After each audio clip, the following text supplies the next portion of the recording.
രാജ്യം റിപ്പബ്ലിക് ദിനാഘോഷത്തിൽ.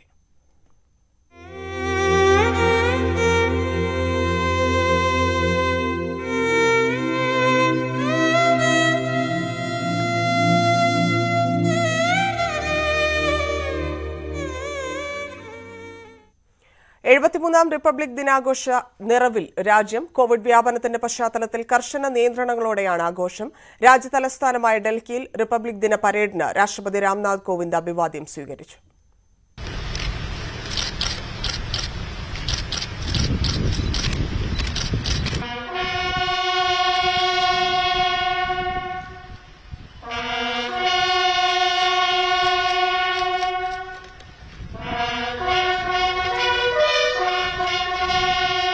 പ്രധാനമന്ത്രി നരേന്ദ്രമോദി ദേശീയ യുദ്ധസ്മാരകത്തിൽ പുഷ്പചക്രം അർപ്പിച്ചതോടെയാണ് രാജ്യതലസ്ഥാനത്ത് റിപ്പബ്ലിക് ദിനാഘോഷങ്ങൾക്ക് തുടക്കമായത്.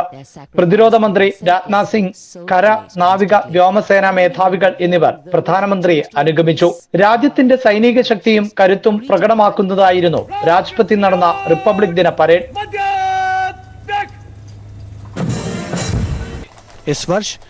जम्मू कश्मीर पुलिस के सहायक निरीक्षक बाबूराम को असाधारण शौर्य और अप्रतिम साहस के लिए मरणोपरांत अशोक चक्र प्रदान किया जा रहा है. उनकी पत्नी श्रीमती रीना रानी. വിവിധ സേനാ വിഭാഗങ്ങളിലെ 16 യൂണിറ്റുകൾ മാർച്ച് പാസ്റ്റിൽ പങ്കെടുത്തു. 17 ബാൻഡ് സംഘങ്ങളും പരേഡിന്റെ ഭാഗമായി. രാഷ്ട്രപതി രാംനാഥ് കോവിന്ദ് അഭിവാദ്യം സ്വീകരിച്ചു.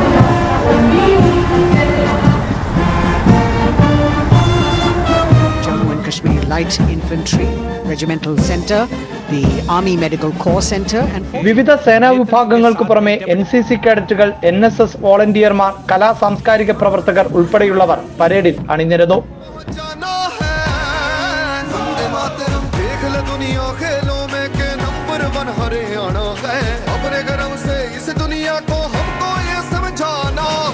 സംസ്ഥാനങ്ങൾ, വകുപ്പുകൾ, മന്ത്രാലയങ്ങൾ എന്നിവരുടെ ഉൾപ്പെടെ 25 നിശ്ചല ദൃശ്യങ്ങളും പരേഡിന്റെ ഭാഗമായി.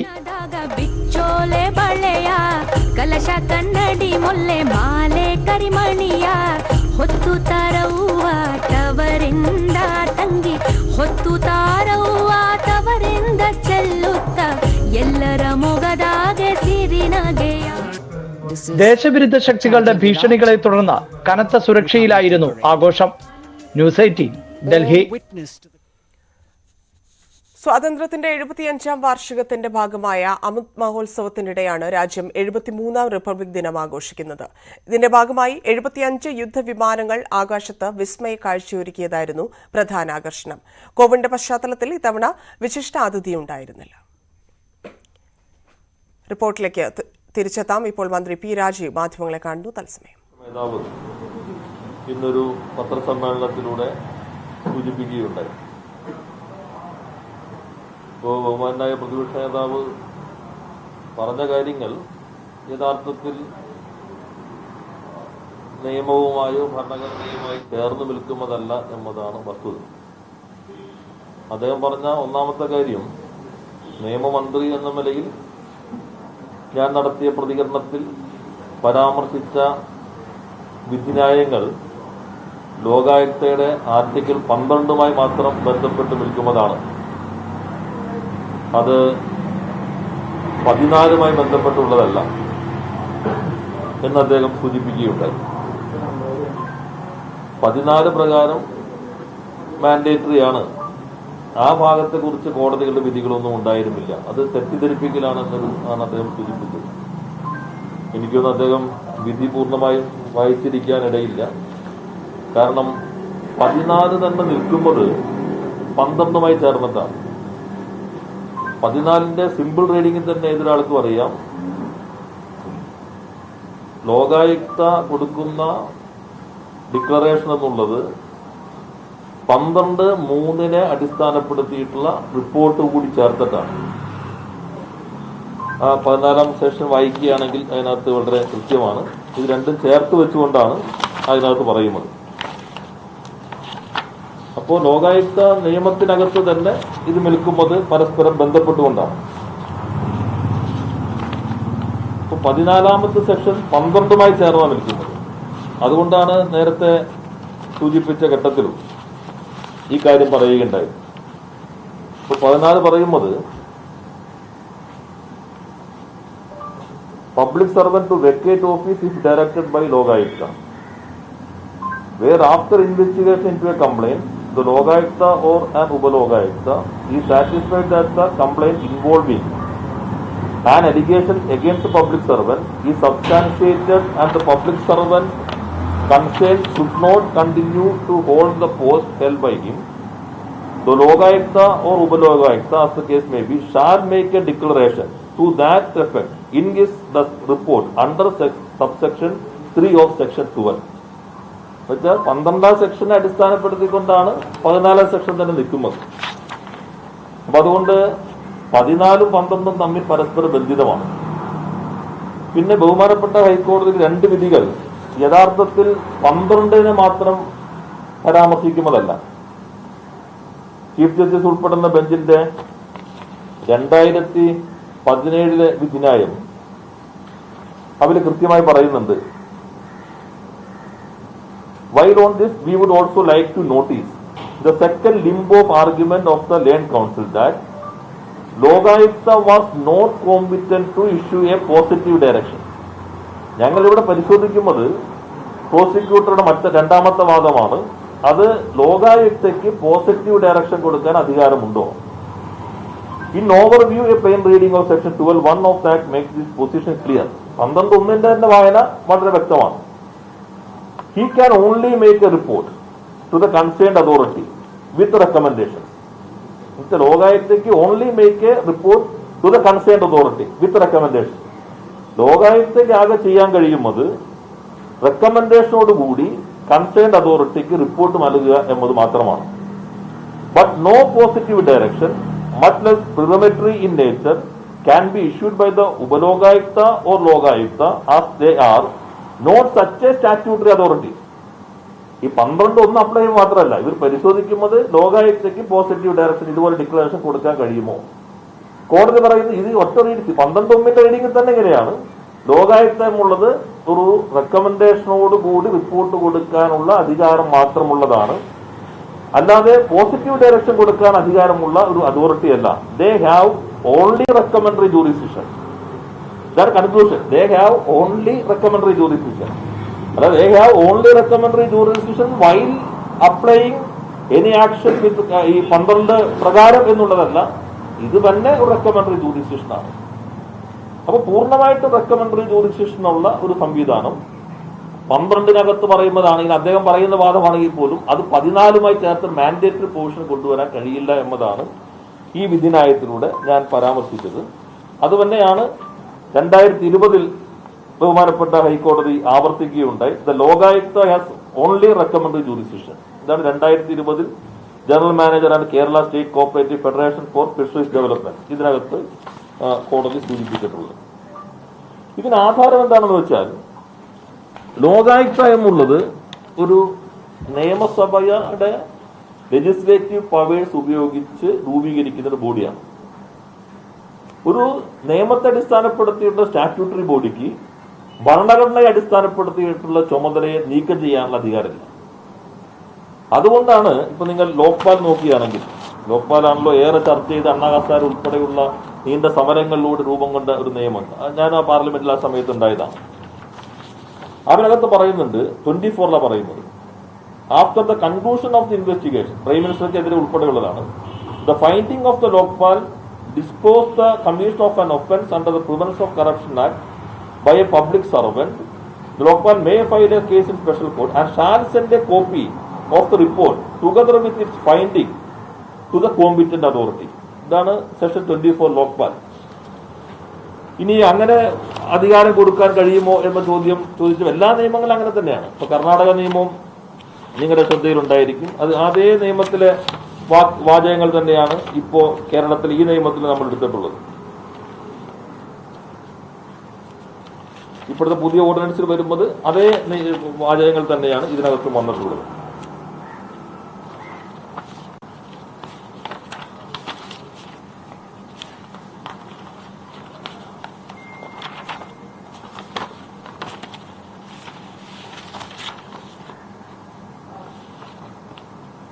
അത് 13-ലാണ്. ഇന്നിപ്പോ നമ്മുടെ കേരളത്തിലെ ഈ ഓർഡിനൻസിനകത്ത് പറഞ്ഞിട്ടുള്ള അതേ വാചകങ്ങൾ കർണാടക ലോകായുക്ത നിയമത്തിലെ 13ാം സെക്ഷന്റെ ആ സിറ്റി തന്നെയാണ്.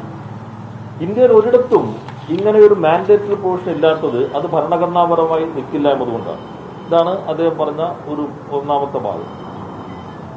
രണ്ടദ്ദേഹം പറഞ്ഞു, നിയമോപദേശത്തിൽ പറയുന്നതും ഞാൻ വിശദീകരിച്ചപ്പോൾ സൂചിപ്പിച്ചതും ഇന്ത്യൻ ഭരണഘടനയുടെ ഇപ്പോൾ കോൺസ്റ്റിറ്റ്യൂഷനായി ബന്ധപ്പെട്ടുള്ള പ്രൊവിഷൻസിൽ 163-64 പ്രൊവിഷനുകളിൽ അതനുസരിച്ച് മാത്രമേ നീക്കാൻ കഴിയുള്ളൂ എന്ന് പറയുമ്പോൾ ശരിയല്ല. രണ്ട് കാര്യങ്ങൾ അദ്ദേഹം സൂചിപ്പിക്കുകയുണ്ടായി.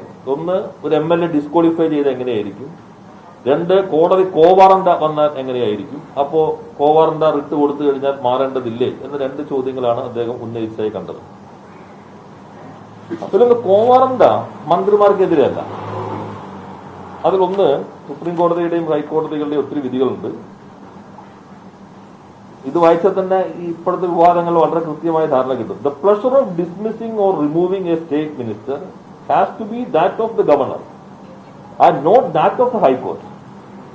ഒരു മന്ത്രിയെ പുറത്താക്കലോ ഒരു നീക്കം ചെയ്യലോ എന്നുള്ളത് അത് ഗവർണറിൽ അർപ്പിതമായ ഉത്തരവാദിത്തമാണ്, not that of the high court. ഹൈക്കോർട്ടിന്റെ അല്ല. The high court therefore cannot issue a writ of quo warranto for removing a minister. അതുകൊണ്ട് ഹൈക്കോടതിക്ക് ഒരു മന്ത്രിയെ നീക്കം ചെയ്യണമെന്നുള്ള ഒരു കോവാറന്റ അംഗീകരിക്കാൻ കഴിയില്ല, അത് ഇഷ്യൂ ചെയ്യാൻ കഴിയില്ല. ഇതാണ് അദ്ദേഹം ചിലപ്പോൾ പെട്ടെന്ന് തോന്നിയത് വരാം. കോവാറന്റ എന്ന് പറഞ്ഞാൽ ഏതെങ്കിലും പോസ്റ്റിൽ ഇരിക്കുന്ന ആള് ഡിസ്ക്വാളിഫൈ ചെയ്യുന്നതിനുള്ള നമ്മുടെ ഭരണഘടനാപരമായ റിട്ടവകാശമാണ്, ഓരോ പൗരനുമുള്ള അവകാശമാണ്. എന്നാൽ ഇതിനകത്ത് സുപ്രീം കോടതി വിധിയും നിരവധി ഹൈക്കോടതി വിധികളും കൃത്യമായി പറഞ്ഞു, therefore cannot issue a writ of quo warranto of removing a minister. അപ്പോൾ അവർ കൃത്യം പറഞ്ഞു. ഡീറ്റെയിൽസ് ഉണ്ട്, ഞാൻ അതിലേക്ക് പോകുന്നില്ല. കേരള ഹൈക്കോടതി തന്നെ കഴിഞ്ഞ ഗവൺമെന്റ് സമയത്ത് മന്ത്രിമാർക്ക് ഒരു കോവാറന്റ വരികയുണ്ടായി. അതിനകത്ത് കേരള ഹൈക്കോടതി പറഞ്ഞു, even if there are any disqualification, they are not judicious and has to be decided by the honorable governor. ഇനി എന്തെങ്കിലും ഡിസ്ക്വാളിഫിക്കേഷൻ ഉണ്ടായെന്നിരിക്കട്ടെ, അതൊരു ജുഡീഷ്യസ് ആയി ചെയ്യേണ്ടതല്ല, കോടതി ചെയ്യേണ്ട ഉത്തരവാദിത്തമല്ല, has to be decided by the honourable governor. അതാണ് ഈ കഴിഞ്ഞ ഗവൺമെന്റ് സമയത്ത് മന്ത്രിമാർക്കെതിരെയുള്ള കോവാറന്റയിലും കേരളത്തിലെ ഹൈക്കോടതി സൂചിപ്പിച്ചത്. അപ്പൊ ഇത് ആ വാദം കോവാറന്റ വന്നാൽ ഭരണഘടനാപരമല്ല, ഭരണഘടനയ്ക്കകത്തുള്ള അവകാശമാണ് കോവാറന്റ എന്നുള്ളത്. റിട്ട് അവകാശം ഭരണഘടന തന്നെ പറയുന്നത്. ആ ഭരണഘടനയിലെ പറയുന്ന അവകാശം തന്നെ പ്രയോഗിക്കുന്നത് അത് ഗവർണറാണ്, അല്ലാണ്ട് കോവാറന്റ മന്ത്രിമാർക്കെതിരെ ഡിക്ലെയർ ചെയ്യാൻ പറ്റില്ല എന്നുള്ളത് ബഹുമാനപ്പെട്ട സുപ്രീം കോടതിയും നിരവധി ഹൈക്കോടതികളും പലതവണ, അപ്പൊ അദ്ദേഹം അത് ശ്രദ്ധിക്കാത്തതുകൊണ്ടായിരിക്കാം അങ്ങനെ പറഞ്ഞു എന്നാണ് ഞാൻ കരുതുന്നത്. പിന്നെ അദ്ദേഹം ഡിസ്ക്വാളിഫൈ ചെയ്ത് എന്ത് ചെയ്യും? അപ്പൊ 164 പ്രകാരമാണ് മാറ്റം ചെയ്യുന്നത്. ഡിസ്ക്വാളിഫൈ ചെയ്യുന്ന ഭരണഘടന ഷെഡ്യൂൾ 10 ഏതെങ്കിലും കേസ് വന്നാൽ തന്നെ ഡിസ്ക്വാളിഫിക്കേഷൻ തെരഞ്ഞെടുപ്പ് കമ്മീഷനാണ് കോടതി ഡയറക്റ്റ് ചെയ്യുക. പിന്നെ അദ്ദേഹം പറഞ്ഞ 164 തന്നെ അദ്ദേഹം മുഴുവൻ വായിച്ചിരുന്നെങ്കിൽ 164 തന്നെ 1B ഉണ്ട്. 1B പറയുന്നത് ഡിസ്ക്വാളിഫൈ ചെയ്ത് കഴിഞ്ഞാൽ തന്നെ എങ്ങനെയാണ് ഗവർണർ വിനിയോഗിക്കുക എന്നുള്ളതാണ്. അതും ഭരണഘടനാ പ്രകാരമാണ്. ഭരണഘടനയ്ക്കകത്തുള്ള വ്യവസ്ഥകളെ ഒരു സ്റ്റാറ്റ്യൂട്ട് കൊണ്ട് മറികടക്കാൻ കഴിയില്ല. അതാണ് ഇതിൽ പ്രധാനപ്പെട്ടത്. ഭരണഘടനാപരമായിട്ട് മന്ത്രിമാരെ നിശ്ചയിക്കുന്നതും നീക്കം ചെയ്യുന്നതും ഗവർണറുടെ പ്രഷറാണ്. അത് കൗൺസിൽ ഓഫ് മിനിസ്റ്റേഴ്സിന്റെ ശുപാർശയുടെ കളക്റ്റീവ് റെസ്പോൺസിബിലിറ്റിയുടെ അടിസ്ഥാനത്തിലുള്ളതാണ്. അപ്പൊ അതിലൊരു സ്റ്റാറ്റ്യൂട്ട് പ്രകാരം OC ജുഡീഷ്യൽ ബോഡിക്ക് ഒരു നിർബന്ധമായും ഒരു ഡിക്ലറേഷൻ നടത്തി അപ്പം തന്നെ റിമൂവ് ചെയ്യണമെന്ന് പറയുന്നത് ഭരണഘടനാ വിരുദ്ധമായതുകൊണ്ടാകാം ലോക്പാലിലായാലും ഇന്ത്യയിലെ മറ്റൊരിടത്തുള്ള നിയമങ്ങളിലായാലും അത് ഉൾക്കൊള്ളാതിരുന്നത്. ഞങ്ങൾ ഇതിനകത്ത് നിയമവശം മാത്രമേ പറയുന്നുള്ളൂ. കാരണം അദ്ദേഹം ചില നിയമവശങ്ങൾ പറഞ്ഞതുകൊണ്ട് ഇറ്റ് ഈസ് മൈ ഡ്യൂട്ടി. നിയമമന്ത്രി എന്ന നിലയിൽ എൻ്റെ ഉത്തരവാദിത്തമാണ്. അദ്ദേഹം പറഞ്ഞ ഭാഗങ്ങൾ നിയമപരമായി കോടതി വിധികളിലും നിലനിൽക്കുന്നതല്ല. അതാണ് ഞാൻ ഇപ്പോൾ വ്യക്തമാക്കാൻ ഉദ്ദേശിക്കുന്നത്. ഈ കഴിഞ്ഞ 22 വർഷമായിട്ട് ഈ ഒരു സംവിധാനം നിലനിൽക്കുന്നു, അങ്ങനെ പൊക്കൊണ്ടിരിക്കുന്നു. അതിനെ ഇപ്പോൾ പെട്ടെന്ന് ഒരു ഓർഡിനൻസ് ഇറക്കി മറികടക്കേണ്ടി വരുന്ന ഒരു സാധ്യതയുണ്ട്. അല്ല, അത് വളരെ കൃത്യമാണല്ലോ. ഒരു എത്ര കാലം ഭരണഘടനാ വിരുദ്ധമായി ഒന്നും നിൽക്കുന്നു എന്നുള്ളതല്ല. അടുത്തൊരു നിയമസഭ അല്ല, ഞാൻ പറയട്ടെ, ഞാൻ മുഴുവനാക്കട്ടെ. ഈ ഭാഗത്ത് ക്ലിയർ ആയില്ല. ഇത് സംശയമില്ലല്ലോ. ഇത് ഭരണഘടനാ വിരുദ്ധമാണെന്ന കാര്യത്തിൽ താങ്കൾക്ക് സംശയമില്ലല്ലോ. അപ്പോൾ ഭരണഘടനാ വിരുദ്ധമായൊന്ന് തിടുക്കത്തിരിപ്പ് മാറ്റണമെന്നുള്ളതാണ്. ഭരണഘടനാ വിരുദ്ധമാണെന്ന് കണ്ടാൽ അത് മാറ്റാൻ അദ്ദേഹം പറഞ്ഞ കോടതിക്കല്ല, ലെജിസ്ലേറ്റീവ് പവേഴ്സ് സഭയ്ക്കാണുള്ളത്. സഭ ചേരാത്ത സന്ദർഭത്തിൽ ഓർഡിനൻസിലൂടെ ഇറക്കാം. ഇത് നേരത്തെ ഞങ്ങൾ വിശദീകരിച്ച് ഏപ്രിൽ മുതൽ ചർച്ച ചെയ്ത് AGയുടെ ഉപദേശം ചർച്ച ചെയ്തുകൊണ്ടിരിക്കുന്നതാണ്. ഇപ്പോഴത്തെ പുതിയ സാഹചര്യമുണ്ട്, സഭ തീരുമാനിച്ചിട്ടില്ല. കോവിഡ് കാലമാണ്. എപ്പോ ഏത് രൂപത്തിൽ കൂടാൻ പറ്റുമെന്നതിനെ കുറിച്ച് ഇപ്പോൾ ഒരു വ്യക്തതയില്ല. ഇനി കൂടേണ്ടി വന്നാൽ തന്നെ അത് ഇമ്മീഡിയറ്റ് ആയിട്ട് ചിലപ്പോൾ കോൺസ്റ്റിറ്റ്യൂഷണൽ റിക്വയർമെന്റ്സ് മാത്രമായിരിക്കും ചിലപ്പോൾ ഫുൾഫിൽ ചെയ്യാൻ കഴിയുക. ഓർഡിനൻസിന്റെ വഴി ഞങ്ങൾ സ്വീകരിക്കാൻ ഉദ്ദേശിക്കുന്നവരുമല്ല. കഴിഞ്ഞ തവണ സഭ പ്രത്യേകം ചേർന്ന എല്ലാ ഓർഡിനൻസുകളും നിയമമാക്കാൻ ശ്രമിച്ചു. 42 ഓർഡിനൻസുകൾ തന്നെ നിയമമാക്കിയിരുന്നു. കഴിഞ്ഞ മന്ത്രിസഭയിൽ ഞങ്ങൾ 2 ഓർഡിനൻസുകൾ കൊണ്ടുവന്നു. കാരണം ചിലത് നമുക്ക് ആവശ്യമായിട്ട് വരും, ഓർഡിനൻസുകൾ ആവശ്യമായിട്ട് വരും. അതിലൊന്ന് മലപ്പുറം ബാങ്കുമായി ബന്ധപ്പെട്ട ഓർഡിനൻസ് കഴിഞ്ഞ മന്ത്രിസഭ കൊണ്ടുവന്നിരുന്നു. അതുപോലെ തന്നെ മാരിടൈം ബോർഡ് സംബന്ധിച്ച ഓർഡിനൻസ് കഴിഞ്ഞ മന്ത്രിസഭ കൊണ്ടുവന്നിരുന്നു. ഈ മന്ത്രിസഭയ്ക്കകത്തും ഈ ഓർഡിനൻസ് കൊണ്ടുവരികയാണ് ചെയ്യുന്നത്. ഇപ്പോഴത്തെ സാഹചര്യത്തിൽ നിയമസഭ ഷെഡ്യൂൾ ചെയ്തിട്ടില്ല.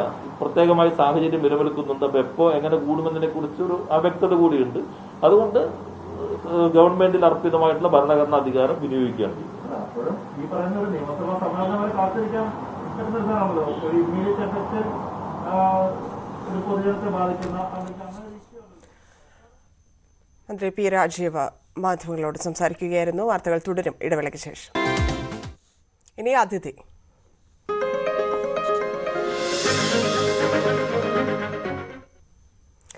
ധർമ്മൂസ് ഫിഷ് ഹബ് കേരളക്കരയിൽ പ്രത്യേകിച്ച് ഒരു പരിചയപ്പെടുത്തൽ വേണ്ടാത്തൊരു സ്ഥാപനമാണ്. വിഷരഹിത മത്സ്യവിപണനത്തിന് നടൻ ധർമ്മജൻ ബോൾഗാട്ടിയും സുഹൃത്തുക്കളും ചേർന്ന് ആരംഭിച്ച സംരംഭം.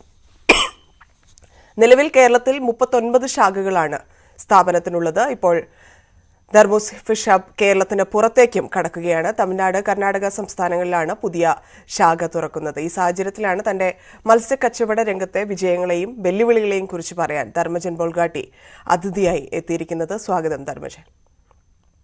നമസ്കാരം. ഒരുപാട് സന്തോഷമുള്ള കാര്യങ്ങൾ സംഭവിച്ചുകൊണ്ടേയിരിക്കുന്നു ജീവിതത്തിൽ. ധർമ്മൂസ് ഫിഷ് ഹബ് മറ്റ് സംസ്ഥാനങ്ങളിലേക്ക് എത്തുന്നു. എന്തൊക്കെയാണ് പുതിയ വിശേഷങ്ങൾ? എനിക്കുള്ള സന്തോഷം എന്ന് പറഞ്ഞാല്, നിങ്ങളുടെ പേരെന്താന്ന് പറഞ്ഞില്ല. ഞാൻ സോമേറ്റിക്കായതുകൊണ്ട്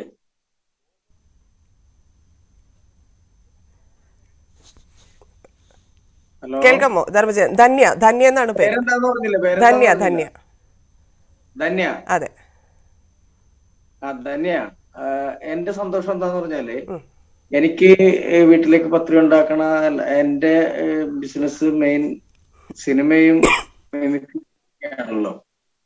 അപ്പൊ നമ്മള് വഴി ആർക്കെങ്കിലും ഒരു വീട്ടിലേക്ക് അരിമേടിക്കാൻ 100 രൂപ കിട്ടുക എന്നുള്ള അങ്ങനത്തെ ഒരു കോൺസെപ്റ്റിലാണ് ഇത് തുടങ്ങിയത്. ഇപ്പോ നമ്മുടെ ഇത്രയും കടകളിലൂടെ ഇത്രയധികം ആൾക്കാരുടെ വീടുകളിൽ ജീവിതമാർഗം എത്തുന്നുണ്ടെന്ന് പറയുമ്പോൾ ഒരു സന്തോഷമുണ്ടല്ലോ.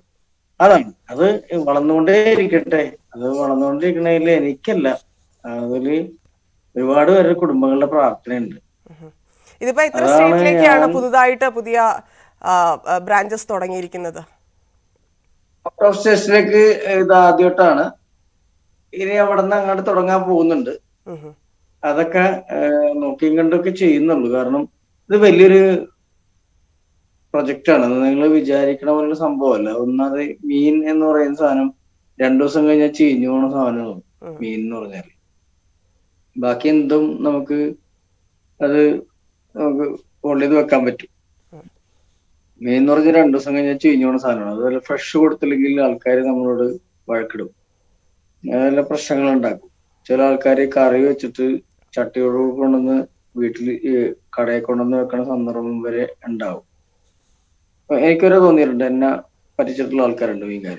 അപ്പൊ ഞാൻ പറയണത്, ഇത് വളരെ സത്യസന്ധമായിട്ട് ചെയ്തില്ലെങ്കിൽ നമുക്ക് നിലനിൽക്കാൻ പറ്റില്ല. ഞങ്ങൾ കോവിഡ് കാലഘട്ടത്തിൽ ഇത്രയും കാലം ഞങ്ങൾ പിടിച്ചു നിന്നത് ഞങ്ങളുടെ ഒരു സത്യസന്ധത. അത് വലിയ സക്സസ് ആണ്. കോവിഡ് സമയം കഴിഞ്ഞു, അതിനെ അതിജീവിക്കുക എന്ന് പറയുന്നത് എങ്ങനെയായിരുന്നു? പ്രത്യേകിച്ച് ലോക്ക്ഡൌൺ സമയത്തൊക്കെയുള്ള ബിസിനസ് എങ്ങനെയായിരുന്നു? അത് ഭയങ്കര സംഭവമാണ്. അതെന്ന് വെച്ചാല്, ഈ കോവിഡ് സമയത്തൊക്കെ എല്ലാ ആൾക്കാരും തുടങ്ങിയ ബിസിനസ് എന്ന് പറഞ്ഞാല് പച്ചക്കറിയും മീൻകടയാണ്. അതായത് ഗൾഫിൽ നിന്ന് റിട്ടേൺ ആയിട്ട് വരുന്ന ആൾക്കാര് എല്ലാവരും ചെയ്യുന്ന ബിസിനസ് മീൻകട, പച്ചക്കറിക്കട. ഇതെല്ലാവരും തൊപ്പിട്ട് ഓടിപ്പോയി. ഇതിന്റെ ഒരു അധ്വാനവും കാര്യങ്ങളും, ഇതിന്റെ മീനെടുക്കലും മീനിന്റെ ക്വാളിറ്റി ചെക്ക് ചെയ്യലും അങ്ങനെ ഇങ്ങനെ കുറെ പ്രശ്നങ്ങളുണ്ട് ഇതില്. അതൊന്നും അറിയാതെ പെട്ടെന്ന് വന്ന് ഒരു മീൻ തട്ട് എവിടെയെങ്കിലും റോഡിലിട്ടിട്ട് ചെയ്യാം, വിജയിക്കാം, അതുകൊണ്ട് ലാഭം ഉണ്ടാക്കാം എന്ന് പറയുന്ന ആൾക്കാരിലുപരി മലയാളികൾ ഭയങ്കരമായിട്ട് മീനിനെ പറ്റി പഠിച്ച ആൾക്കാരാ. നല്ല മീൻ എന്താണെന്ന് അവർക്ക് അറിയാം. ഇപ്പൊ നല്ല സിനിമ എന്താണെന്ന് അറിയാവുന്ന പോലെ തന്നെ നല്ല മീൻ എന്താണെന്ന് ആൾക്കാർ പഠിച്ചുപോയി. അപ്പൊ നല്ല മീൻ നമ്മൾക്ക് കൊടുക്കാൻ പറ്റിയില്ലെങ്കിൽ നമ്മൾ തോറ്റു പോവാന്ന് പറഞ്ഞാൽ നമ്മുടെ ബിസിനസ് തോറ്റുപോകും. അപ്പൊ നമ്മൾ ഏറ്റവും മികച്ച മീൻ, അത് ഏറ്റവും ബെസ്റ്റ് ആയിട്ടുള്ള മീൻ കൊടുക്കുക. ഇല്ലാത്തത് നമ്മൾ എവിടെയെങ്കിലും കൊണ്ട് കുഴിച്ചു മൂടുക എന്നുള്ളതേ ഉള്ളൂ. ഞങ്ങൾ അങ്ങനെ കുഴിച്ചു മൂടിയിട്ട് ഒരുപാട് ലക്ഷങ്ങൾ നഷ്ടം ഉണ്ടായിട്ടുണ്ട്.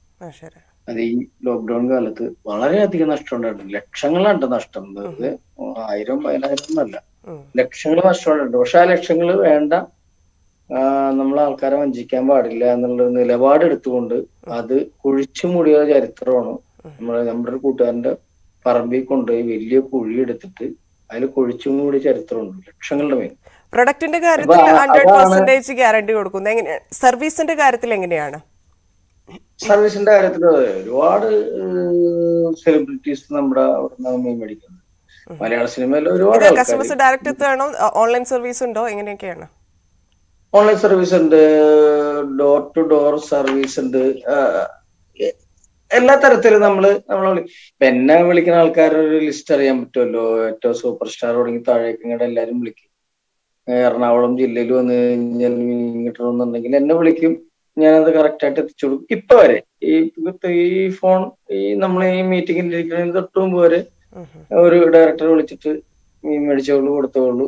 എൻ്റെ ഒരു കൂട്ടുകാരന്റെ അമ്മ മരിച്ചതിന്റെ 30 ചടങ്ങുണ്ടല്ലോ ക്രിസ്ത്യൻസിന്.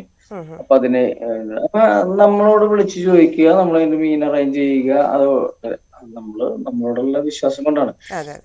ചീത്ത കൊടുത്താൽ ഒരിക്കലും ഇവര് വിളിക്കില്ല. നമ്മുടെ ഇപ്പൊ നിങ്ങൾ വിളിച്ചാൽ പോലും നിങ്ങൾക്ക് ഒരു അച്ചാർ വേണമെന്ന് പറഞ്ഞാൽ നമ്മുടെ കടയിൽ നിന്ന് ഉണ്ടാക്കി തരാൻ പ്രിപ്പയർഡ് ആണ് നമ്മൾ. എന്തൊക്കെ പ്രോഡക്ട്സ് ആണ്? ഇപ്പൊ ഫ്രഷ് മീൻ അല്ലാതെ മീനിന്റെ ഒരു അച്ചാർ വേണം, അല്ലെങ്കിൽ നെയ്മീൻ്റെ ഒരു അച്ചാർ വേണമെന്ന് പറഞ്ഞാൽ അത് എത്രയും പെട്ടെന്ന് ഉണ്ടാക്കി തരാനായിട്ട് ഞങ്ങളുടെ കട പ്രിപ്പയർഡ് ആണ്. ഇതില് ഇപ്പം ഒരുപാട് തൊഴിലാളികൾ, നേരത്തെ താങ്കൾ തന്നെ പറഞ്ഞതുപോലെ ഇപ്പൊ പുതിയ ബ്രാഞ്ചസ് തുടങ്ങുന്നത് പോലും ഒരുപാട് പേർക്ക് ഉപകാരപ്പെടുന്ന അല്ലെങ്കിൽ സഹായകരമാവുന്ന തരത്തിലാണ്. എത്ര സ്റ്റാഫ്സ് ഉണ്ട്? അതുപോലെ എങ്ങനെയാണ് ഇവരുടെ ജോലിയൊക്കെ ഷെഡ്യൂൾ ചെയ്തിരിക്കുന്നത്? കോവിഡ് സമയമാണ്, അപ്പം അതും ഒക്കെ നോക്കിയായിരിക്കുമല്ലോ ചെയ്തിട്ടുണ്ടാവും. അല്ല, നമ്മള് കുറെ പേര് ഫ്രാഞ്ചൈസി ആണല്ലോ. അപ്പൊ അത് അവരെന്തെങ്കിലും കംപ്ലൈന്റ് ഉണ്ടെങ്കിൽ മാത്രമേ നമ്മൾ അറിയിക്കുള്ളൂ. ഇന്ന് വരെ ഒരു കംപ്ലൈന്റ് നമ്മുടെ സ്ഥാപനങ്ങളിൽ നിൽക്കുന്ന ജോലിക്കാർ പറഞ്ഞിട്ടില്ല. അത് അവരവരുടെ സ്ഥാപനങ്ങളിൽ ജോലിക്ക് നിൽക്കുന്ന ആൾക്കാരുടെ ശമ്പളങ്ങളും കാര്യങ്ങളും താമസവും ഭക്ഷണവും അവര് കറക്റ്റ് ആക്കും. അതിലെന്തെങ്കിലും പോരായ്മ വന്നാലാണ് നമ്മൾ വിളിക്കുന്നത്. അങ്ങനെ ഇതുവരെ ഒരു വിളി എനിക്ക് വന്നിട്ടില്ല, എന്റെ കൂട്ടുകാർക്കും വന്നിട്ടില്ല. എവിടുന്നാണ് താങ്കൾ ഫിഷ് എടുക്കുന്നതൊക്കെ? കടൽ മത്സ്യം മാത്രമാണോ, ഇല്ലെങ്കിൽ മത്സ്യകൃഷിയായിട്ടൊക്കെ ഉണ്ടോ? മത്സ്യകൃഷികളുടെ ആൾക്കാരെ എടുക്കും, നമ്മുടെ കൂട്ടുകാരെ വളർത്തുന്ന ടീമിന്റെ എടുക്കും. ഇപ്പൊ ഞാൻ പറയുന്നില്ല, മലയാള സിനിമയിൽ വലിയ നായകന്മാരൊക്കെ വളർത്തലും കാര്യങ്ങളൊക്കെ ആയിട്ട് നടക്കുന്നുണ്ട്. എന്നൊക്കെ നമ്മൾ എടുത്തിട്ടുണ്ട്. ഞാൻ പറയുന്നില്ല, മലയാള സിനിമയിൽ വലിയ നായകനാണ്. അപ്പൊ അവരുടെയൊക്കെ നമ്മള് എടുക്കുന്നുണ്ട്, സഹായിക്കുന്നുണ്ട്. ഇപ്പൊ ഓരോരുത്തരോരോ സംഭവം ചെയ്യുന്നത് നമ്മളങ്ങനെ പറയാൻ പാടില്ലല്ലോ എന്ന് വിചാരിച്ചിട്ടാ. അപ്പൊ ഓരോരുത്തരുടെ കൃഷിയായിട്ട് വന്ന് എല്ലാരും പ്രോത്സാഹിപ്പിക്കും. മീൻ വളർത്തുന്ന ആൾക്കാരെയും മീനെ സ്നേഹിക്കുന്ന ആൾക്കാരെയും മീനെ ഇഷ്ടപ്പെടുന്ന ആൾക്കാരെയും എനിക്കിഷ്ടമാണ്. ആ ഇഷ്ടം ഞാൻ തിരിച്ചും കാണിക്കാറുണ്ട്. മീനെ ഇഷ്ടപ്പെടുന്ന ആൾക്കാരെ ഇഷ്ടം പോലെ ഉണ്ട്. മമ്മൂക്ക ഉൾപ്പെടെ, ബിജുമേനോൻ ഉൾപ്പെടെ മീനെ ഇഷ്ടപ്പെടുന്ന ഒരുപാട് സിനിമാക്കാരുണ്ട്. അവരെ എനിക്കും ഇഷ്ടമാണ്. അപ്പൊ ഞങ്ങൾ കൂടുമ്പോ മീനിന്റെ വർത്താനമൊക്കെ പറയാറുണ്ട്. അതെനിക്ക് ഇഷ്ടമാണ്. ഇത് കേരളത്തിൽ മറ്റ് ജില്ലകളിലേക്ക് എപ്പോഴാണ്? സംവിധായകൻ ജോണി ആന്റണി ചേട്ടൻ കുറച്ചു മുമ്പ് എന്തൊക്കെണ്ടാ, അപ്പൊ ജോണി ആന്റണി ചേട്ടന്റെ വീട്ടില് ഉണക്കമീൻ ബിസിനസ് ഉണ്ട് ചേച്ചിക്ക്. അപ്പൊ ചേട്ടൻ ഇവിടെ എറണാകുളത്ത് ഫ്ലാറ്റിലാണ്. അപ്പൊ എന്താണെന്ന് ചോദിച്ചപ്പോ ഞാൻ പറഞ്ഞു എന്താ മീൻ വേണ്ടത്, എന്താ വേണ്ടത്, എനിക്ക് ഇന്ന മീൻ വേണം, അത് ഞാൻ എത്തിച്ചേരും. ഇതാണ് നമ്മുടെ ഒരു ലൈൻ. അവർക്ക് ആവശ്യമുള്ളത് നമ്മൾ എത്തിച്ചു കൊടുക്കും. സിനിമയിലുള്ള ആൾക്കാർ എറണാകുളം ജില്ലയിൽ വന്ന്, പുറത്തുള്ള ആൾക്കാരാണെങ്കിൽ എറണാകുളം ജില്ലയിൽ ഒരു ദിവസം തന്നെയാണെങ്കിലും എന്നെ വിളിക്കും, എന്താ വേണ്ടത് ചോദിക്കും, അത് എത്തിച്ചു കൊടുക്കും. ഇത് മറ്റ് ജില്ലകളിലേക്ക്, മറ്റ് സ്റ്റേറ്റുകളിലേക്ക് പോകുന്നത് പോലെ തന്നെ ഇപ്പോൾ ട്രിവാൻഡ്രത്താണെങ്കിലും വേറെ എവിടെയെങ്കിലും ആണെങ്കിലും ഇത് കിട്ടാനുള്ള അല്ലെങ്കിൽ ബ്രാഞ്ചസ് ഓപ്പൺ ചെയ്യാനുള്ള പ്ലാൻ ഉണ്ട്. അവൈലബിലിറ്റി കറക്റ്റ് ആയിട്ട് നമ്മൾ അത് ചെയ്യും. നമ്മള് ഒരു മീൻ പറഞ്ഞാൽ അത് അവൈലബിൾ ആയിരിക്കണമല്ലോ, അത് പരമാവധി ശ്രമിക്കും. എല്ലാ മീനും നമുക്ക് കൊടുക്കും. ചില മീൻ നമ്മളോട് ചില ആൾക്കാർ ചോദിക്കാൻ നേരത്ത് നമ്മൾ പറയും അത് എടുക്കണ്ട, അത് വേണ്ട, ഇപ്പൊ ഒരാഴ്ച കഴിയട്ടെ പറയും. ഓരോ മീനിനും ഒരു സീസൺ ഒക്കെ ഉണ്ട്.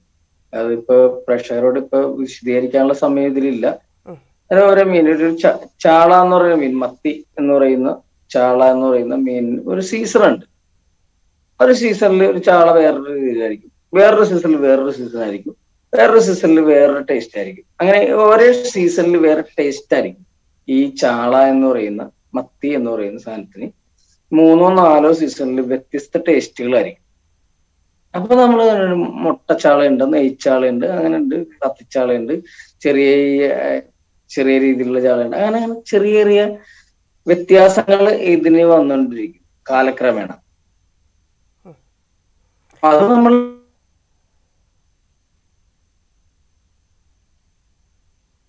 മത്സ്യക്കച്ചവടത്തിലെ വിജയത്തിന്റെ കാര്യങ്ങളാണ് ധർമ്മജൻ പറഞ്ഞുകൊണ്ടിരിക്കുന്നത്. ലൈനിൽ ചെറിയ പ്രശ്നം വന്നു. വിജയ് കുതിപ്പാണ്. കേരളത്തിന് പുറത്തേക്ക് ധർമ്മൂസ് ഫിഷ് ഹബ്ബ് പുതിയ ബ്രാഞ്ചസ് ഓപ്പൺ ചെയ്യുന്നു എന്നുള്ള കാര്യങ്ങളായിരുന്നു പറയുന്നത്. ധർമ്മജൻ വീണ്ടും ചേരുന്നുണ്ട്. ധർമ്മജൻ, ചെറിയൊരു പ്രശ്നം പറ്റിയതാണ്, ഫ്രീസായി പോയി. എന്തൊക്കെയാണ് സിനിമ വിശേഷങ്ങൾ? സിനിമ 27-ാം തീയതി പുതിയ സിനിമ റിലീസ് ചെയ്യുകയാണ്. തിരുമാലി എന്ന് പറഞ്ഞിട്ട്. പകുതി ഷൂട്ടിങ് നേപ്പാളിലായിരുന്നു, പകുതി ഷൂട്ടിങ് നാട്ടിലായിരുന്നു. നേപ്പാളിലെ ഷൂട്ടിങ് ദുഷ്കരമായിരുന്നു. എനിക്ക് അവിടെ വെച്ച് കോവിഡ് വന്നു അറിഞ്ഞില്ല. അറിയാണ്ട് എല്ലാ ദിവസവും ഭയങ്കര തണുപ്പായിരുന്നു, കൊടും തണുപ്പായിരുന്നു, കൊടും കാറ്റും കൊടും തണുപ്പ്. അതിന്റെ ഇടയിൽ അഭിനയിച്ചുകൊണ്ടേയിരുന്നു. അവസാനം മരിച്ചു പോകുന്ന ആയപ്പോഴാണ് എന്നെ ഹോസ്പിറ്റലിൽ കൊണ്ടുപോയത്. അപ്പോഴാണ് അറിയുന്നത് കോവിഡ് ആയിരുന്നു എന്നുള്ളത്. പക്ഷെ പോരാറായപ്പോ എന്റെ കോവിഡ് തീർന്നു. കാരണം ഞാൻ കോവിഡ് കാലത്താണ് അഭിനയിച്ചുകൊണ്ടിരുന്നത്. പക്ഷെ എന്റെ കോവിഡ് ഭയങ്കര കരുണയുള്ള കോവിഡായിരുന്നു, ആർക്കും പിടികൊടുത്തില്ല ഭാഗ്യത്തിന്. തിരുമലയിൽ എന്ത് വേഷമാണ് ചെയ്തിരിക്കുന്നത്? ആരാണ് ചിത്രത്തിന്റെ അണിയറയിലൊക്കെ ഉള്ളത്? അണിയറയില് രാജീവ് ഷെട്ടി എന്ന് പറയുന്ന ഒരു സംവിധായകനാണ്. രാജീവ് ഷെട്ടി എന്ന് പറയുമ്പോൾ ഹിന്ദിക്കാരനാന്ന് വിചാരിക്കരുത്, നമ്മുടെ എറണാകുളം പച്ചാളം വടുതലയിലുള്ള ഒരു ഡയറക്ടറാണ്. എന്റെ പഞ്ചായത്തിലുള്ള തന്നെ വല്ലാർപാടം, മുളവാട് പഞ്ചായത്തിലുള്ള തന്നെ വല്ലാർപാടത്തുള്ള സേവിയർ അലക്സ് ആണ് എന്റെ സ്ക്രിപ്റ്റ് ഡയറക്ടറും കൂടെ ഉണ്ട് സ്ക്രിപ്റ്റിന്. പിന്നെ SK ലോറൻസ് എന്ന് പറഞ്ഞ ആളാണ് എന്റെ പ്രൊഡ്യൂസർ. ഗാനങ്ങള് വിവേക് മുഴക്കുന്ന്, പിന്നെ ശ്രീജിത്ത് എടവന മ്യൂസിക്, ക്യാമറ ഫൈസൽ അലി, പാച്ചു എന്ന് ഞങ്ങൾ വിളിക്കുന്ന ഫൈസൽ അലി. അങ്ങനെ ഒരുപാട് പേരുണ്ട്. ഇന്നസെന്റ് ഏട്ടനുണ്ട്, ഞാനുണ്ട്, ബിബിൻ ജോർജ് ആണ് നായകൻ, ലിച്ചിയാണ് നായിക, ഞാനുണ്ട്. നമുക്ക് ധൈര്യപൂർവ്വം മുന്നോട്ട് വെക്കാൻ പറ്റാവുന്ന ഈ 27-ാം തീയതി സിനിമ മുന്നോട്ട് വെക്കുകയാണ്. നിങ്ങൾ എന്നാണ് ഇത് ടെലികാസ്റ്റ് ചെയ്യണമെന്ന് അറിയാൻ പാടില്ല, എന്നാലും ഞാൻ പറയുകയാണ്, 27-ാം തീയതി ഈ സിനിമ മുന്നോട്ട് വെക്കുകയാണ് ജനങ്ങളുടെ മുന്നിലോട്ട്. വൃത്തിയായിട്ടുള്ള സിനിമയാണ്, ഒരു അപവാദങ്ങളില്ലാത്ത, ഡബിൾ മീനിങ് ഇല്ലാത്ത, വൃത്തിയോടെ കുടുംബത്തോടെ കാണാൻ പറ്റാവുന്ന ഒരു സിനിമ പ്രേക്ഷകരുടെ മുന്നിലേക്ക് ഈ ജനുവരി 20. ബിസിനസ്സും അത് രണ്ടും വലിയ പാടുള്ള കാര്യമാണ്. എങ്ങനെയാണ് രണ്ടും കൂടെ മാനേജ് ചെയ്തു പോകുന്നത്? എന്റെ നല്ല കൂട്ടുകാരുടെ സൽസ്വഭാവം കൊണ്ടിട്ടാണ് ഈ ബിസിനസ്. എന്റെ കൂട്ടുകാര് നല്ലവരായില്ലെങ്കിൽ എനിക്ക് ചീത്തപ്പേരുണ്ടാവും. എൻ്റെ ഒരു പേര് എന്നെ അപേക്ഷിച്ച് ബാക്കിയുള്ള ആൾക്കാർക്കാർക്കും എൻ്റെ കൂട്ടുകാരുടെ പേരറിയില്ല എന്നറിയില്ല. എൻ്റെ ഒരു പേരിലാണ് ഈ സ്ഥാപനം പോകുന്നത്. എൻ്റെ കൂട്ടുകാർ നല്ലതായില്ലെങ്കിൽ എനിക്കാണ് അതിന്റെ പേര് ദോഷം. അപ്പൊ എൻ്റെ കൂടെയുള്ള 10 പേര് നല്ലതായിരുന്നില്ലെങ്കിൽ എനിക്ക് അതിന്റെ പേര് ദോഷം സംഭവിക്കും. എൻ്റെ കുടുംബത്തിന്, എൻ്റെ ഭാര്യയ്ക്ക്, എൻ്റെ മക്കൾക്ക്, എൻ്റെ അമ്മയ്ക്ക് മൊത്തത്തിലൊരു ചീത്തപ്പേരുണ്ടാവും. ആ ചീത്തപ്പേരുണ്ടാകാതെ നോക്കുന്നത് എൻ്റെ സുഹൃത്തുക്കളാണ്. ഞാൻ അവരെ വിശ്വസിച്ചാണ് മുന്നോട്ട് പോകുന്നത്. കൂട്ടുകാരുടെ കാര്യം പറഞ്ഞതുകൊണ്ട് ചോദിക്കുകയാണ്, ദിലീപ് കേസൊക്കെ ഇപ്പൊ നടന്നുകൊണ്ടിരിക്കുകയാണ്, എന്താണ് അതുമായി ബന്ധപ്പെട്ട് ധർമ്മജന് പറയാനുള്ളത്? ഒന്നും പറയാനില്ല, അത് കോടതി പറയട്ടെ. കേസിൽ പുതിയ തെളിവുകൾ വരുന്നു, പുതിയ ആളുകൾ സംസാരിക്കുന്നു, പുതിയ സാക്ഷികൾ വരുന്നു, ഒരുപാട് നീണ്ടുപോയി. നമ്മൾ അന്ന് കോടതിയിൽ നിന്ന്, ജയിലിൽ നിന്ന് പുറത്തേക്ക് വന്ന ദിലീപ് അല്ല, അതിനേക്കാൾ ഒരുപാട് കാര്യങ്ങൾ മുമ്പോട്ട് പോകുന്നു. എന്താണ് സിനിമയിൽ നിന്നുള്ള അഭിപ്രായങ്ങൾ എങ്ങനെയാണ്? പേഴ്സണലി ദിലീപിനെ നന്നായി അറിയാവുന്ന ആളാണ്, എന്താണ് ഇപ്പോഴും വിശ്വസിക്കുന്നത്? ഒരുപാട് വാർത്തകൾ നമ്മൾ കണ്ടിട്ട് കാര്യമില്ല. നമ്മളിപ്പോ ഓൺലൈൻ വാർത്ത കണ്ടിട്ട് നിങ്ങൾ തന്നെ നാളെ ഭർത്താവിനെ തലക്കടിച്ചു വന്നു എന്നും പറഞ്ഞൊരു വാർത്ത ഓൺലൈനിൽ ഞാൻ കേൾക്കേണ്ടി വരും. ഞാൻ തലക്കടിച്ചു കൊന്നു ധന്യാന്നല്ലേ പറഞ്ഞത്? അതെ അതെ, ധന്യ ഭർത്താവിനെ തലക്കടിച്ചു കൊന്നു എന്നുള്ള വാർത്ത ഓൺലൈനിൽ ഞാൻ വായിക്കും. സത്യം അതായിരിക്കും. ഞാൻ അങ്ങനത്തെ വാർത്തകൾ വായിക്കാൻ തയ്യാറില്ല. ഇവിടെ കോടതിയുണ്ട്, നിയമങ്ങളുണ്ട്, അത് അന്വേഷിക്കുന്നുണ്ട്, പോലീസ് ഉണ്ട്. അതെന്താന്ന് വെച്ചാൽ ആയിക്കോട്ടെ, നിയമത്തിന്റെ വഴിക്ക് പോയിക്കോട്ടെ എന്നുള്ള. എനിക്ക് സ്നേഹമില്ലായ്മ കാര്യങ്ങളൊന്നുമില്ല. എന്നെ സിനിമയിൽ കൊണ്ടുവന്ന ആളാണ്, എനിക്ക് നന്ദിയോട് കാണിക്കാൻ പറ്റില്ല, ഞാൻ നന്ദിയുള്ളവനായിരിക്കും, അതേ ഉള്ളൂ. പക്ഷെ കുറ്റം ചെയ്താൽ ശിക്ഷിക്കപ്പെടണം എന്നുള്ളത് അത്യന്തികമായിട്ടുള്ള സംഭവം കൂടിയുണ്ട്. പുതിയ സിനിമകൾ ഏതൊക്കെയാണ്? ഇപ്പം തിരുമാലി ഇറങ്ങി കഴിഞ്ഞിട്ടുണ്ടെങ്കിൽ അടുത്ത സിനിമ രാജീവ് കുമാർ സാറിന്റെ ബർമുഡ എന്നുള്ള സിനിമയുണ്ട്. അജു വർഗീസും ധ്യാൻ ശ്രീനിവാസനും കൂടി അഭിനയിച്ച ഗാലിപ്പേഴ്സ് എന്ന സിനിമയുണ്ട്. അതിൽ എന്റെ മോളും കൂടി. അത് തുടങ്ങിക്കഴിഞ്ഞോ? ഷൂട്ടൊക്കെ ആരംഭിച്ചു കഴിഞ്ഞോ? ഷൂട്ട് ആരംഭിച്ചിട്ടില്ല, സ്ക്രിപ്റ്റ് വർക്കൊക്കെ കഴിഞ്ഞു, എല്ലാം കഴിഞ്ഞു. എന്തായാലും വളരെ സന്തോഷം ധർമ്മജൻ, കാണാൻ പറ്റിയതിൽ. ബിസിനസ് ഒരുപാട് വളരട്ടെ. ഒരുപാട് ഇപ്പം ഞങ്ങൾക്ക് തിരുവനന്തപുരത്ത് ഞങ്ങളുടെ ബിസിനസ്സിനെ നിങ്ങൾ ഇങ്ങനെ വന്ന് സംസാരിക്കാൻ കാണിച്ച താല്പര്യത്തിന് ഒരുപാട് താങ്ക്സ്. കാരണം എന്താ വെച്ചാല് നമ്മളെ ഞാൻ തന്നെ ഒരു കാര്യം പറയാം. ഇതുകൊണ്ട് എനിക്ക് വലിയ സാമ്പത്തിക നേട്ടം ഉണ്ട് എന്നല്ല ഞാൻ പറയുന്നത്. നമുക്ക് ഒരുപാട് കുടുംബങ്ങൾക്ക് തൊഴിൽ കൊടുക്കാൻ പറ്റി എന്നുള്ള ഒരു സാറ്റിസ്ഫാക്ഷൻ ഉണ്ടല്ലോ, അതാണ് നമ്മളെ മുന്നോട്ട് നയിക്കുന്നത്. അതുകൊണ്ടാണ് ഇപ്പം അടുത്ത ഉദ്ഘാടനം എന്ന് പറഞ്ഞാൽ തിരുപ്പൂരാണല്ലോ. തിരുപ്പൂര് ഷോപ്പിന്റെ ഉദ്ഘാടനം എന്ന് പറഞ്ഞാൽ ഞാനിവിടെ വയ്യാത്ത അമ്മച്ചിനെയും കൊണ്ടാണ് ഞാനിവിടെ ഞങ്ങളുടെ യാത്ര വന്നത്. അത് ഭയങ്കര ബുദ്ധിമുട്ടാണ്. കാരണം ഇവിടെ അമ്മച്ചിനെ ഒറ്റയ്ക്കിട്ട് വരാൻ പറ്റില്ല, എന്നാൽ എനിക്ക് വരാൻ വേണം, എന്നാൽ പോയാൻ വേണം. അപ്പൊ വളരെ കെയർ ചെയ്തിട്ട് വേണം അമ്മച്ചിനെയും കൊണ്ട് അവിടത്തോളം വരാനായിട്ട് പോലും. പക്ഷെ അതുകൊണ്ട് വരുന്നത് നമ്മൾ ഒരുപാട് പേർക്ക് വേണ്ടി കൂടിയാണ് വരുന്നത്. എനിക്ക് വേണ്ടിയിട്ടല്ല, എനിക്ക് വേണ്ടിയിട്ട് മാത്രമല്ല. എനിക്കിതിൽ നിന്ന് വലിയ ലാഭവും നഷ്ടവും അങ്ങനെയൊന്നും അല്ല നോക്കുന്നത്. നമ്മള് ഒരുപാട് കുടുംബങ്ങൾ ഇതോടുകൂടി, അപ്പൊ ഈ അടുത്ത ഷോപ്പ് തുടങ്ങുമ്പോ ഒരു 10 കുടുംബവും കൂടി അതുകൊണ്ട് ജീവിക്കുന്നു. ഒരു 10 പേര് ഷോപ്പിലുണ്ടാവുന്നത്. അങ്ങനെ ഒത്തിരി മനസ്സിലായില്ല. എന്റെ തൊഴിലും മേഖലയും ഇതല്ലാന്ന് അറിയാലോ എനിക്ക്. എനിക്ക് സിനിമ വേണം, മിമിക്രി വേണം, അങ്ങനെയൊക്കെയാണ് ഞാൻ ജീവിക്കുന്നത്. ഇതുകൊണ്ടുള്ള വരുമാനവും കാര്യങ്ങളൊക്കെ അവരോട് ചോദിച്ചാൽ അറിയാൻ പറ്റും. അങ്ങനെയാണ്. അപ്പൊ നല്ലത് കൊടുക്കുക, നല്ല സംസാരം തിരിച്ച് മേടിക്കുക, നല്ല പ്രൊഡക്റ്റ് കൊടുക്കുക, തിരിച്ചവര് നല്ലൊരു നല്ലായിരുന്നു കേട്ടോ എന്ന് പറയുക. അത്ര ഞാൻ ഉദ്ദേശിക്കുന്നത്. ഈ തിരുപ്പൂരിലെ കട ഉദ്ഘാടനം ചെയ്യുന്നത് ഷംനയാണെന്ന് കേട്ടു. ഷംനയാണ്. ഷംനയുടെ അവിടുത്തെ പേര് പൂർണ്ണ എന്നാണ്. അതെ അതെ. ഷംനയും ഞാനും തമ്മിൽ നല്ല സൗഹൃദമാണ്. ഞങ്ങൾ ആനക്കള്ളൻ എന്നുള്ള പടത്തിൽ ഒരുമിച്ച് ജോഡിയായിട്ട് അഭിനയിച്ചിട്ടുള്ളതാണ്. അതിനു മുമ്പേ ഇഷ്ടംപോലെ ഷോകളിൽ ഞങ്ങൾ ഒരുമിച്ച് അഭിനയിച്ചിട്ടുള്ള ആണ്. എന്റെ സുഹൃത്താണ് ഷംന. ഷംനയാണ് എന്റെ ഉദ്ഘാടനം. ഇതിനൊപ്പം തന്നെ ഇപ്പൊ ബിസിനസ് ഉണ്ട്, സിനിമയുണ്ട്, അതിന്റെ കൂടെ തന്നെ രാഷ്ട്രീയം കൂടെ കൊണ്ടുപോകുന്ന ആളാണ് ധർമ്മജൻ. എങ്ങനെ പോകുന്നു രാഷ്ട്രീയ പ്രവർത്തനം? രാഷ്ട്രീയമുണ്ട്, അങ്ങനെ കളയൊന്നുമില്ല. രാഷ്ട്രീയം ഞാൻ ഇലക്ഷനിൽ നിന്ന് തോറ്റെന്ന് വിചാരിച്ചിട്ട് രാഷ്ട്രീയം കളയാൻ എന്റെ മനസ്സിൽ രാഷ്ട്രീയമുണ്ട്. എന്റെ അച്ഛൻ പണ്ട് അവിടെ 10-12 വർഷക്കാലം മണ്ഡലം ഭാരവാഹിയായിരുന്നു. എന്റെ ചേട്ടൻ അങ്ങനെയായിരുന്നു, ഞാൻ അങ്ങനെയായിരുന്നു, ഞാൻ സ്കൂളുകാരൻ തുടങ്ങി അങ്ങനെയായിരുന്നു. എന്റെ മനസ്സിൽ രാഷ്ട്രീയം പോകുന്നില്ല. എന്തെങ്കിലും പ്രശ്നം വന്നാൽ രാഷ്ട്രീയം മാറുക എന്നുള്ളതല്ലേ പറയുന്നത്. അതിനെപ്പറ്റി ഞാൻ ചിന്തിച്ചിട്ടില്ല, രാഷ്ട്രീയം മാറുക എന്നുള്ളതിനെ പറ്റി. എന്റെ കയ്യിൽ രാഷ്ട്രീയമുണ്ട്, എന്റെ മനസ്സിൽ രാഷ്ട്രീയമുണ്ട്, വ്യക്തമായിട്ടും ശക്തമായിട്ടും രാഷ്ട്രീയമുണ്ട്. ശരി, എന്തായാലും ഒരുപാട് സന്തോഷം വന്നതിൽ, സംസാരിക്കാൻ സാധിച്ചതിൽ. നന്ദി. ഓക്കെ, സന്തോഷം. Thank you. ഓക്കെ തന്നെയാ.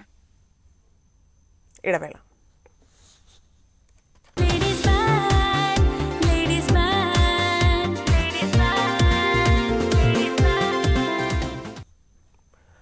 വാർത്തകളിലേക്ക്. രാജ്യത്ത് പ്രതിദിന കോവിഡ് വർധനയിൽ കേരളം ഒന്നാമത്. കർണാടക, മഹാരാഷ്ട്ര സംസ്ഥാനങ്ങളെ പിന്തള്ളിയാണ് കേരളം കോവിഡ് വർധനയിൽ മുന്നിലെത്തിയത്. 55,475 പേർക്കാണ് ഇന്നലെ സംസ്ഥാനത്ത് കോവിഡ് സ്ഥിരീകരിച്ചത്. രണ്ടാമതുള്ള കർണാടകയിൽ ഇന്നലെ 41,400 പേർക്ക് കോവിഡ് സ്ഥിരീകരിച്ചു. കേന്ദ്രഭരണ പ്രദേശങ്ങളും അടക്കം 20ഇടത്ത് 10ൽ താഴെയാണ് പ്രതിദിന കോവിഡ് വർധന. രാജ്യത്ത് ഇന്നലെ 2,85,914 പേർക്കാണ് കോവിഡ്. 665 പേരാണ് ഇന്നലെ കോവിഡ് ബാധിച്ച് മരിച്ചത്. വധശ്രമ ഗൂഢാലോചന കേസിൽ നടൻ ദിലീപ് അടക്കമുള്ള പ്രതികൾ മൊബൈൽ ഫോൺ ഉടൻ ക്രൈംബ്രാഞ്ചിന് കൈമാറില്ല.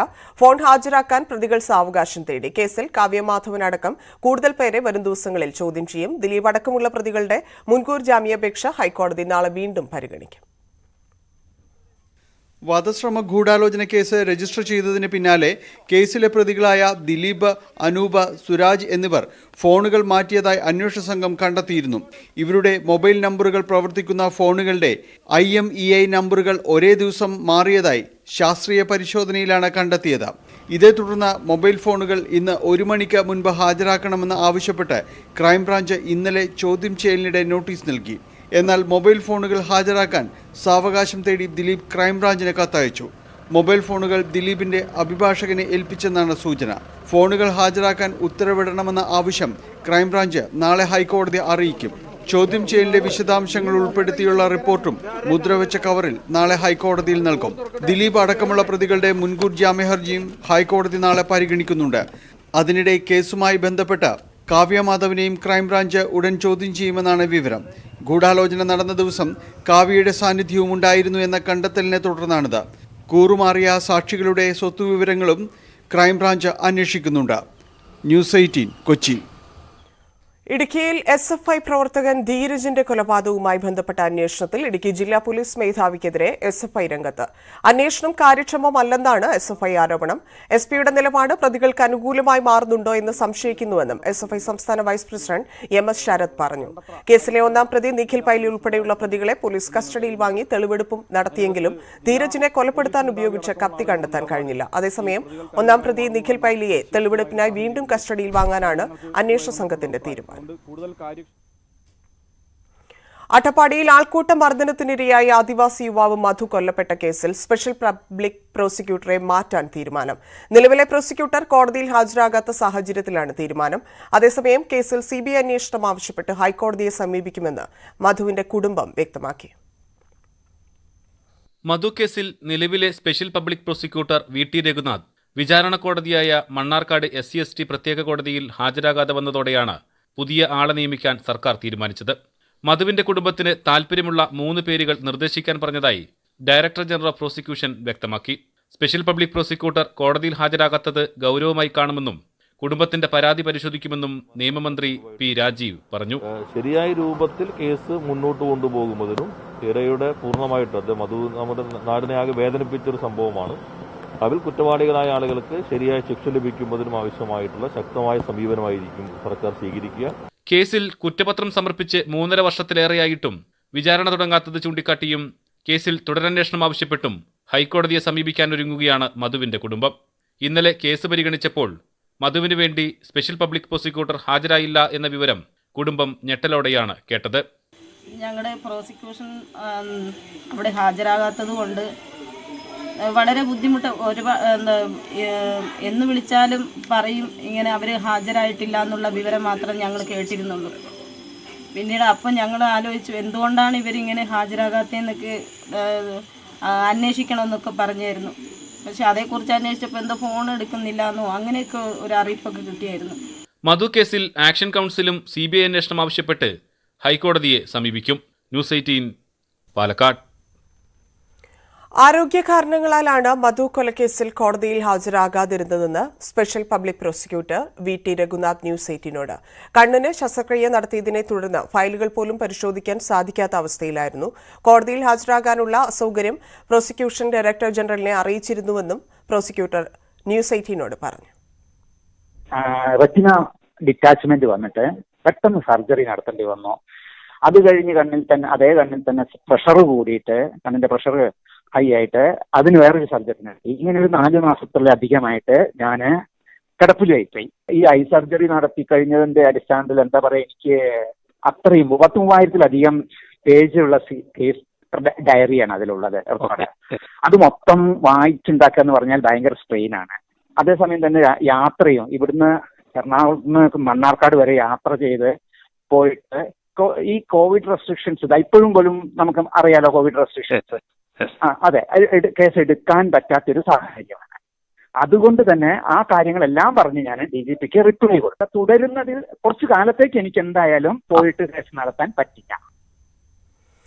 ലോകായുക്ത ഭേദഗതി ഓർഡിനൻസിൽ എതിർപ്പ് പരസ്യമാക്കി CPI. നിയമസഭ ചേരാൻ 1 മാസം മാത്രം ബാക്കിയുള്ളപ്പോൾ ഓർഡിനൻസിലൂടെ നിയമ ഭേദഗതിക്ക് ശ്രമിക്കുന്നത് ജനങ്ങൾക്ക് ബോധ്യപ്പെട്ടിട്ടില്ലെന്ന് സംസ്ഥാന സെക്രട്ടറി കാനം രാജേന്ദ്രൻ പറഞ്ഞു.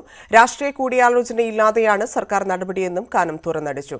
വിഷയത്തിൽ ഇടതുമുന്നണിയിലെ ഭിന്നതയാണ് ഇതോടെ പരസ്യമാകുന്നത്. പ്രതിപക്ഷത്തിന്റെ ശക്തമായ എതിർപ്പ്, ഗവർണറുടെ സംശയം, പൊതുസമൂഹത്തിന്റെ ആശങ്ക, ലോകായുക്ത നിയമ ഭേദഗതിക്കായി രഹസ്യ നീക്കം നടത്തിയ സർക്കാരിന് മുന്നിൽ പ്രതിസന്ധികൾ ഏറെയാണ്. മുന്നണിക്കുള്ളിൽ നിന്ന് തന്നെ ചോദ്യമുയർന്നതോടെ ആഭ്യന്തര വകുപ്പും CPM-ഉം കൂടുതൽ ഒറ്റപ്പെട്ടു.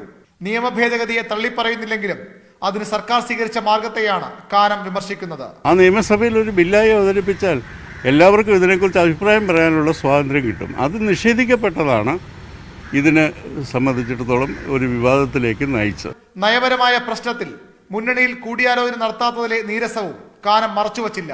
CPI മന്ത്രിമാർ കൂടി പങ്കെടുത്ത മന്ത്രിസഭാ യോഗമല്ലേ ഈ തീരുമാനമെടുത്തത് എന്ന ചോദ്യത്തിന് കാനത്തിന്റെ പ്രതികരണം ഇതായിരുന്നു. ഇതിനെ സംബന്ധിച്ചിടത്തോളം ആവശ്യമായ പൊളിറ്റിക്കൽ കൺസൾട്ടേഷൻസ് നടന്നിട്ടില്ല എന്നുള്ളത് ഒരു സത്യമാണ്. എന്നാൽ മന്ത്രിമാരെ ഇരുട്ടിൽ നിർത്തിയുള്ള നീക്കമെന്ന ആരോപണം CPI നേതാവ് കൂടിയായ റവന്യൂ മന്ത്രി തള്ളി. ഭിന്നതയുള്ള വിഷയങ്ങളിൽ കൂടുതൽ ചർച്ചയ്ക്ക് അവസരമുണ്ടെന്നും K. രാജൻ പറഞ്ഞു. ആവശ്യമെങ്കിൽ അക്കാര്യത്തിൽ നമുക്ക് ബന്ധപ്പെട്ട തരത്തിലൊരു ചർച്ചയോ ആവശ്യമോ നമുക്ക് പിന്നീട് നടത്താവുന്നതാണ്. ഇപ്പോൾ എന്തായാലും ക്യാബിനറ്റ് ഏതെങ്കിലും തരത്തിൽ ഏതെങ്കിലും വിഭാഗത്തിൻ്റെ അവകാശങ്ങളെ ചോദ്യം ചെയ്യാൻ നടത്തിയിട്ടുള്ള അഭിപ്രായ പ്രകടനമല്ല. ക്യാബിനറ്റ് ഒറ്റക്കെട്ടായി എടുത്ത തീരുമാനമാണ്. CPI കൂടി എതിർപ്പുയർത്തിയതോടെ നിയമ ഭേദഗതി നീക്കം ആഭ്യന്തര വകുപ്പിന് അത്ര എളുപ്പമാകില്ല. ഓർഡിനൻസുമായി മുന്നോട്ട് പോകണമെങ്കിൽ ആദ്യം മുന്നണിക്കുള്ളിൽ സമവായം ഉണ്ടാക്കേണ്ടി വരും. ന്യൂസ് 18 തിരുവനന്തപുരം. പത്മശ്രീ നിറവിൽ വല്ലഭട്ട കളരി സംഘം ഗുരുക്കൾ C. ശങ്കരനാരായണ മേനോൻ. കളരിപ്പയറ്റ് രംഗത്തെ നിസ്തുല സേവനത്തിനാണ് പുരസ്കാരം. ഗുരുവായൂർ നിയോജക മണ്ഡലത്തിൽ ആദ്യമായാണ് ഒരാൾക്ക് പത്മശ്രീ ലഭിക്കുന്നത്. കളരിക്ക് നൽകിയ സംഭാവന കണക്കിലെടുത്തും കളരി ജീവിതചര്യയാക്കിയതിനും ലഭിച്ച അംഗീകാരമായാണ് ഈ അവാർഡിനെ ശങ്കരനാരായണ മേനോൻ കാണുന്നത്. കഴിഞ്ഞ വർഷം ദേശീയ കളരിപ്പയറ്റ് ചാമ്പ്യൻഷിപ്പിൽ ചാവക്കാട് വല്ലഭട്ട കളരിയുടെ കരുത്തിൽ കേരളം ജേതാക്കളായിരുന്നു. 92-ാം വയസ്സിലും മുടങ്ങാതെ പുലർച്ചെ കളരിയിലെത്തി പരിശീലിപ്പിക്കുന്ന ശങ്കരനാരായണ മേനോനാണ് കുട്ടികളെ മികവാർന്ന വിജയത്തിലേക്ക് നയിച്ചത്. ബെൽജിയത്തിലും ഫ്രാൻസിലും ഉൾപ്പെടെ ശാഖകളുള്ള വല്ലഭട്ട കളരിക്ക് വിദേശത്തും ആയിരക്കണക്കിന് ശിഷ്യരുണ്ട്. അച്ഛനായിരുന്നു. അച്ഛൻ മരിച്ചിട്ട് ഞങ്ങൾ 4 കുട്ടികളായിരുന്നു. അവരൊക്കെ മരിച്ചപ്പോൾ ഞാൻ മാത്രമേ ഉള്ളൂ. ഈ വർഷം ഹരിയാനയിൽ നടക്കുന്ന ഖേലോ ഇന്ത്യയിൽ പങ്കെടുക്കാനായുള്ള തയ്യാറെടുപ്പിലാണ് വല്ലഭട്ട കളരി സംഘം വിദ്യാർത്ഥികൾ.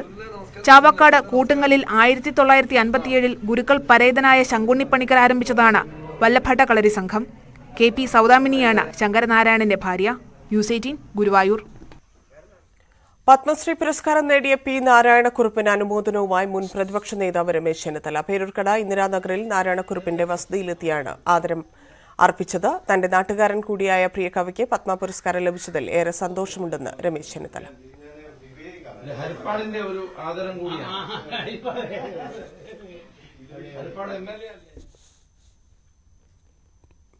സിൽവർ ലൈൻ പദ്ധതി സർവേക്കെതിരെ കണ്ണൂർ പയ്യന്നൂരിൽ പ്രതിഷേധം. സമരസമിതി പ്രവർത്തകരെ പോലീസ് അറസ്റ്റ് ചെയ്ത് നീക്കി. പയ്യന്നൂർ മണ്ഡലം കാനം പ്രദേശത്താണ് പ്രതിഷേധമുയർത്തിയത്. സർവേക്കെത്തിയ ഉദ്യോഗസ്ഥരുമായി സഹകരിക്കാൻ സമരസമിതി പ്രവർത്തകർ തയ്യാറായില്ല. നിലവിലെ വാസസ്ഥലം ഉപേക്ഷിച്ചു പോകാനാകില്ലെന്നാണ് പ്രതിഷേധക്കാരുടെ നിലപാട്. കെഎസ്ആർടിസിയിലെ തൊഴിലാളി സംഘടനകളുടെ പ്രതിഷേധത്തിനിടെ കെ സ്വിഫ്റ്റ് പദ്ധതിയുമായി സർക്കാർ മുന്നോട്ട്. കെ സ്വിഫ്റ്റിലേക്ക് ജീവനക്കാരെ ക്ഷണിച്ചുകൊണ്ട് പത്രങ്ങളിൽ പരസ്യം നൽകി. താൽക്കാലിക അടിസ്ഥാനത്തിലും കെഎസ്ആർടിസിയിലെ സ്ഥിരം ജീവനക്കാരിൽ നിന്ന് വർക്കിംഗ് അറേഞ്ച്മെന്റ് അടിസ്ഥാനത്തിലുമാണ് അപേക്ഷ ക്ഷണിച്ചത്. ദീർഘദൂര സർവീസായ കെ സ്വിഫ്റ്റിലേക്ക് ഡ്രൈവർ കം കണ്ടക്ടർ തസ്തികകളിലേക്കാണ് അപേക്ഷ ക്ഷണിച്ചത്. മുൻപ് എംപാനലായി ജോലി നോക്കിയവർക്കും ഡ്രൈവർ കണ്ടക്ടർ ലൈസൻസുകൾ ഉള്ള മറ്റുള്ളവർക്കും അപേക്ഷിക്കാം. 45 വയസ്സാണ് പ്രായപരിധി. കെഎസ്ആർടിസി ജീവനക്കാർക്ക് ഇപ്പോൾ ലഭിക്കുന്ന ശമ്പളം തന്നെയായിരിക്കും കെ സ്വിഫ്റ്റിൽ നിന്നും ലഭിക്കുക.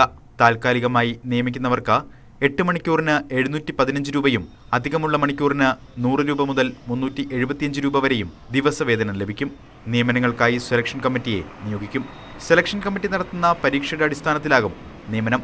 കെ സ്വിഫ്റ്റ് രൂപീകരിക്കുന്നതോടെ ദീർഘദൂര സർവീസുകൾ പൂർണ്ണമായും കെ സ്വിഫ്റ്റിലേക്ക് മാറ്റാനാണ് ഗതാഗത വകുപ്പിന്റെ തീരുമാനം. കെഎസ്ആർടിസിയിലെ പ്രതിപക്ഷ തൊഴിലാളി സംഘടനകൾ കെ സ്വിഫ്റ്റിന് എതിരാണ്. ന്യൂസ് 18 തിരുവനന്തപുരം. ഇടുക്കി ജില്ലയ്ക്ക് ഇന്ന് 50ാം പിറന്നാൾ. 1972 ജനുവരി 26-നായിരുന്നു ജില്ലയുടെ പിറവി. ഇന്ന് ഭൂവിസ്തൃതിയിൽ സംസ്ഥാനത്തെ 2ാമത്തെ ജില്ലയാണ് ഇടുക്കി. ഈ റിപ്പോർട്ടോടെ ബുള്ളറ്റിൻ. കെട്ടുകളുടെയും ഏലം മണക്കുന്ന മണ്ണിന്റെയും സംഗമഭൂമിയാണ് ഇടുക്കി. ജലവൈദ്യുത പദ്ധതികളുടെ കോർഡിനേറ്ററായിരുന്ന ഡോക്ടർ ഡി ബാബു പോളാണ് ജില്ലയുടെ ആദ്യ കളക്ടർ. തുടക്കത്തിൽ കോട്ടയമായിരുന്നു ജില്ലയുടെ ആസ്ഥാനം. 1976-ലാണ് ഇത് പൈനാവിലെ കുയിലിമലയിലേക്ക് മാറ്റിയത്. ഇന്ന് 2 നഗരസഭകളും 8 ബ്ലോക്ക് പഞ്ചായത്തുകളും 52 ഗ്രാമപഞ്ചായത്തുകളും ജില്ലയിലുണ്ട്.